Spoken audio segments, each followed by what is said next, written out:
back, watch fans. We got breaking news. The latest watch market scam is happening, unfolding right before our eyes, and that is the Universal Geneve pump and dump. We've been reporting on this for quite a while, and look, I'm a big fan of vintage 50s UG, even in the 60s, 40s. They did some beautiful watches, tri-compacts, compacts. All those watches were really cool. And, you can get them for reasonable prices a few years ago. Even the Pole Router, the Pole Router, a couple of grand, $1,000. $1,000, you can get a UG. But what's happening now is the brand was bought by Breitling, and these grifters are trying to basically, they're all trying to retire, on one watch, basically. They're just about to release. Let me just show you what these low lives are up to. They're about to release. Hang on, let me see if I can do this. Hang on a second. They're about to release the new watch, I think next year, but they're already pumping it up now, right? I mean, this is actually pretty advanced marketing. This is advanced marketing genius. Let me look this up. So we got this Waco. Hang on. Okay, so let me show you what these guys are doing. So look, what these guys are doing this is very clever. They got everybody on board. They got the influencers. They got this Bukiak, Waco. They got a bunch of, I think they got pretty much anybody who's, buyable in the vintage watch space, who's got some influence. They've been bought. They've been bought and paid for. That's right. They've been bought and paid for, including some people we know. They've been bought and paid for like the whores that they are. That's right. Whores. We're talking about prostitutes. That's what these people are. Why? Because Breitling has paid them off to, say nice things about this overpriced shitter watch revival. They're going to be trying to get, you know how much they're going to be asking for this watch? I mean, you're not going to believe it. You're not going to believe it. 15 grand. So what's going on, guys? Waco from Revolution. Welcome to this incredible moment that we're experiencing here. Hang on a second. I got to speed this up so they don't try to, do a copyright strike. How do I do this? Speed, playback, speed, playback, speed. There we go. Okay. At the Wilhelm Lauritzen terminal, this is a masterpiece of modern Danish architecture. It was actually part of the original airport. Waxing poetic. They got this goofy, marketing bullets with, what is it? It doesn't make any sense. I don't know. Copenhagen, something with a watch, Pole Router, 50s, whatever. I mean, you got these Bukiaks. Now, let me tell you what's wrong with this watch. First of all, let me tell you what the problem with the watch is. Hang on a second. Let me see if we can pull up old. Okay, they're all pulling out. I mean, why don't they just dig up Gerald Genta from his grave? I mean, that's what these guys are basically want to do, right? So this is the watch. This is what the original kind of looked like. Hang on a second. These are bad photos. So the watch had to be anti-magnetic. Being that we had a very special person designing the watch, young Gerald Genta, just 23 years old, he also made it extremely beautiful. So talk to me about this watch. Talk to me about some of its elements. Gerald Genta is kind of like, look, the watch business is relatively small. And, there was one guy who was just doing, it wasn't like they had 1,000 different guys designing watches in the 50s and 60s. They had, I don't know, how many, 20 guys? It wasn't a big. Both an example of. And this guy happened to do a bunch of them. I mean, did he have a good taste? Yeah, pretty much. Incredible design, but incredible function as well. I think that was really the genius of Mr. Genta. It's all the time to mix. By the way, I don't trust any CEO or whatever who's not wearing a tie. I mean, it's an insult to the audience. The technical element, the function. I mean, I get this Bukiak, Waco, whatever. He does his shtick, and whatever. He's got his own. But these guys comes in with the tattoos. I mean, what's with these Chinese guys getting all covered up with tattoos? I mean, I would think it's a relatively conservative culture, right? I mean, this guy's from Singapore. I mean, if you chew gum, you're gonna get caned. You know what caning is? They're gonna pull down your pants and whip you with a cane. That's right. I mean, that's something that Uncle Curly would like to do. We're talking about creepy Curly. But anyway, look at these Bukiaks. they're doing this. I mean, some low budget presentation. I mean, what the hell is going on here? Let me see. We got. I mean, I don't even care what they're talking about. It's a bunch of shameless spruiking. And Wei is wearing a Rolex. He's wearing a yellow gold Rolex. He doesn't even want to be bothered with this UG watch. I mean, look at this. They're doing this whole marketing shtick. Let me tell you who's in on this. They got a bunch of the new design with the three compacts, with the compacts. Think Hodinkee, anybody who's ever involved with Hodinkee, all these guys, they're all on the take right now. That for me is the example. Buy UG. Now, let me tell you what's going to happen. If you buy this new watch that they're going to be doing, you're going to lose all your money. I mean, it's a piece of garbage. It is a piece of garbage. And they're asking, how much are they asking? I think they're going to be 15 grand for a steel watch. I mean, it's a scam. It is a scam. Let's see. Let me see if I can pull up this. Let me see if I can pull up this. I'm going to pull this up. So these guys, these guys are basically whores. Hodinkee. So this is the new watches that they're going to be launching. I don't get it. It's just it's a copy of the old watch. It's a copy of the old watch, and they're going to be asking 15 grand for this? Are you kidding me? Lift the lid up. I mean, I can't believe that they're like marketing this so far in advance. 12.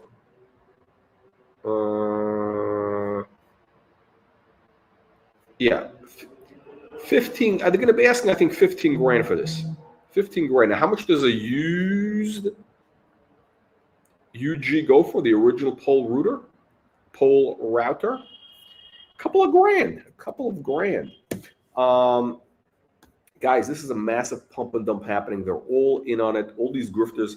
Watch, Nicholas, why don't you hop on? We got the link for you, bro. And we can talk about your experiences with Uncle Curly, Uncle Chomo, Curly, and the sausage cabin. Curly's aged sausage cabin, right? Isn't that what he was doing? Uncle Curly, Uncle Chomo. I mean, unbelievable but true. I mean, you have first-hand knowledge of what happened, and would love to hear from you, from direct, from the source, from the victims. The victims must speak out. Anyway, what do you think of this UG, Universal Geneve? Would you pay 15 grand for a UG watch? Hang on a second. Let me pull this garbage up. By the way, I'm not a hater of UG. I think they did nice work back in the day. And that's it. It was all over. So hang on a second. So is this coming up? Okay. So yeah, this gives you kind of an overall picture.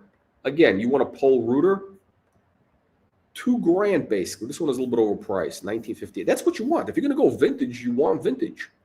You don't buy a new one. I mean, what? That's like the dumbest thing I ever heard of. And you can even get one of these, which, oh gee, what is that? Does that remind you of anything? What does that remind you of? Ellipse, Patek Ellipse, but this is stainless. You know who got one of these? Dirty Sanchez. TGV, I think, bought one of those. That's right, Mr. Dirty Sanchez himself. Look, the real UG that you want, look at these, 2 grand, 3 rose gold. I mean, I don't get it. How do these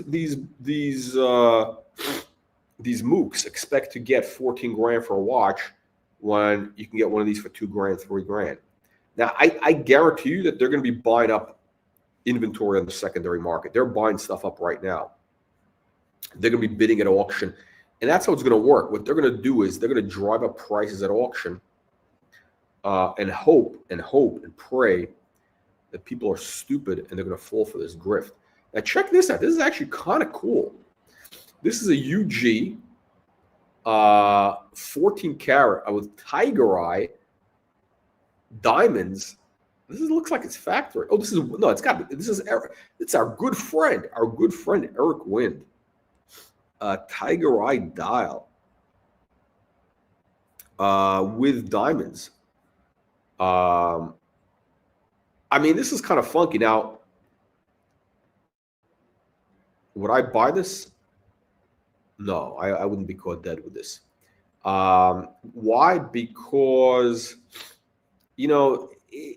at the time, this was kind of like a low budget version of Patek. That's what it was. It was a low budget. Actually, they came out right around the same time, so it's hard to really, it's hard to. Maybe it might have been a little bit earlier. Actually, it might have been a little bit earlier, but right around that time, I think Gerald Genta did this also. Let's see. Yeah, so I wouldn't touch this because again, it's too too close. By the way, speaking of, again, does this remind you of anything? There's a bunch of Audemars Piguets and who else did this? Cobra. I mean, not Cobra. They call it. A bunch of guys did this shape. Vacheron, I think, may have done this. Patek did a version of this for the ellipse. I mean, these guys are all basically incestuous. A lot of incest going on in Switzerland. You know why there's a lot of incest? Because they got long winters and, they spend a lot of time locked indoors. They're snowed in. What do you think is going to happen? Incest.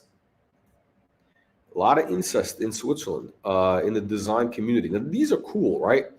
Again, the prices just went bananas. The prices for these went bananas. This is the tri-compacts. So you get a calendar, a chronograph, day and date. I mean, this is cool, right? Especially if you get this in gold. But the prices went crazy. I mean, this would have been like $5,000 in gold. Now it's $7,500 in steel. Because of the pump. The pump is on. It's a pump and dump. Pump and dumparoo, my friends. It's a pump and dump ski. Pump and dump ski. Tri-compacts. Tri-compacts. There we go. This is the one you want. Something like this. But again, the fucking price doubled. In based on nothing. Based on nothing. Now, you tell me this is not a cool watch. I think it's a very cool watch. Is it worth 10 G's? No, it's a nice, $4,000 watch. That's what it was a year ago. But these grifters are pumping away. They're pumping away. Don't get caught up. Don't get caught up in this pump and dump. I kind of feel bad. I missed the boat on this because I had a couple I was looking at, but I wanted one in better condition and this and that and whatever. And all of a sudden, news comes out they're bought by Breitling, and the prices skyrocket. But I was gonna buy one. I really, I had this on my list. I was looking, but that's what happens. That, my friends, is what happens. If you snooze, you lose. And you know what? I should have acted faster. But you know what? I did. The brand wasn't really on my watch list. It wasn't on my. But look at this. These are all 10 grand. They were $5,000 a year ago. Not even $5,000. All right. So what does that tell you? And yeah. Anyway, so these lowlifes, they're pumping these watches up. My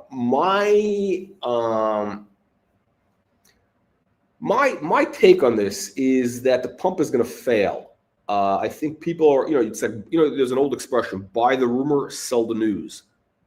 What does that mean? Well, first of all, you got to make sure you click the like and subscribe button right now. Do it right now. Do yourself a big favor. Click like and subscribe.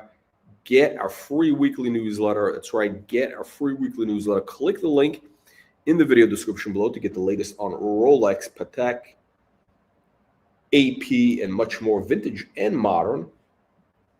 Now, back to the topic of UG. What do you guys think? Leave your nasty, vicious comments below.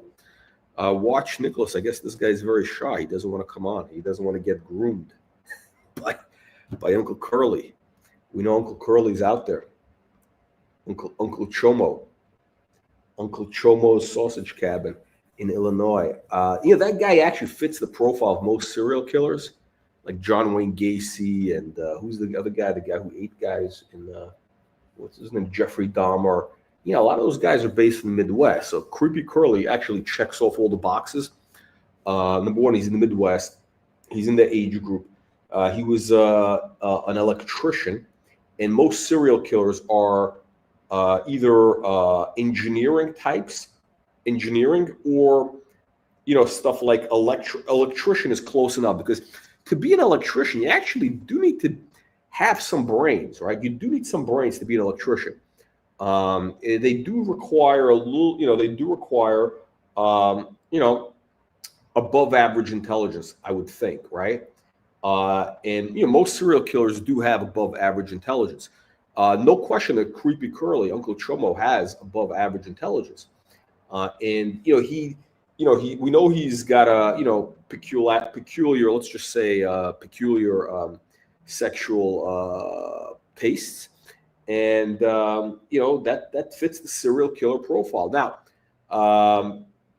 he's made some comments on different live streams, so yeah, for sure. Now, if Watch Nicholas, and by the way, what's interesting is he's on these watch channel and the streams and all that. He doesn't even collect watches. Why is he here? He's here for the grooming. That's right. He's here to groom potential victims like Watch Nicholas, who barely escaped with his life. From the clutches of Uncle Chomo. Uncle Chomo Curly. Anyhow, back to UG. So what's going to happen? Buy the rumor, sell the news. My opinion is, again, kind of like what you see in different markets. People have been buying this in advance of the hype, and this thing is a year away from launch, and everybody's buying it up and think, oh my God, Breitling is going to lift this. I don't think it's going to happen. I think they're going to launch, and it's just going to be kind of like a failed. I don't want to say failed. It's going to be kind of like one of their, whatever. It's going to be one of their brands that's just going to be struggling along, because here is the problem with UG. There's nothing sexy about the brand, okay? Nothing. It has zero sex appeal. Seriously, nothing. Let me pull this up. Here's their website. This is their website.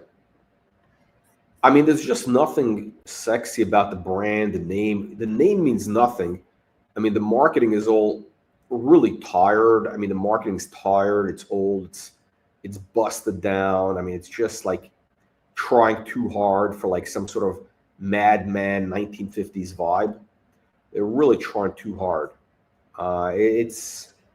It's just, come on. I mean, we don't. Okay, it was 1950. We get it. It was by the way, in the 50s, UG was like a player. They were kind of like the equivalent of what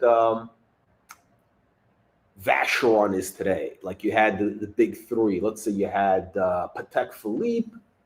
Actually, there was no, UG and Patek were kind of, well, Patek obviously was foreigner, but UG was sort of like kind of what Tudor is to Rolex. That's kind of the right framework, because Patek was their distributor, right? Patek distributed Universal Geneve in New York, in the USA.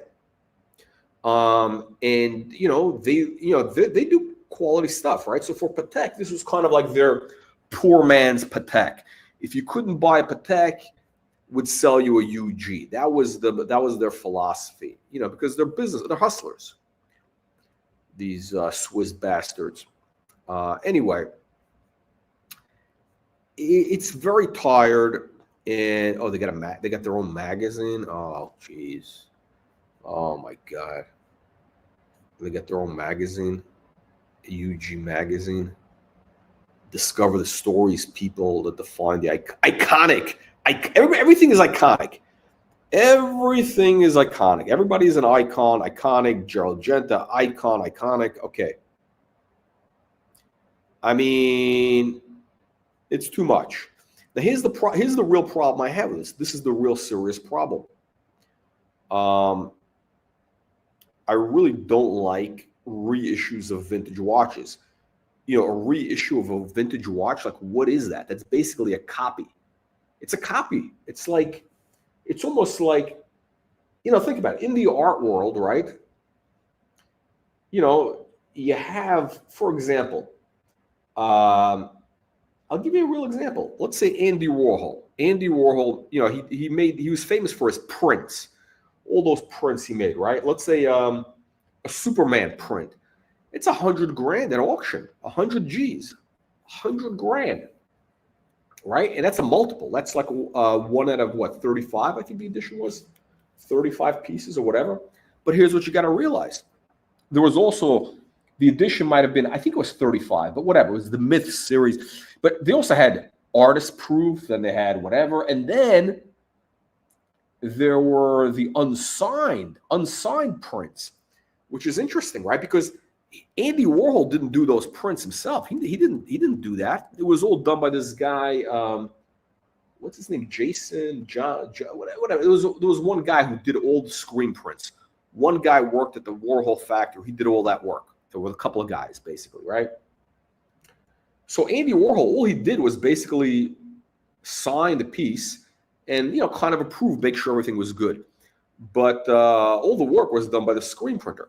Now, guess what the value is of the same exact print, but what are they called? Out of the edition, non-edition, meaning that it was not signed. It was, they may have made, I don't know, 50 extra pieces or whatever for friends and family, but it was never signed.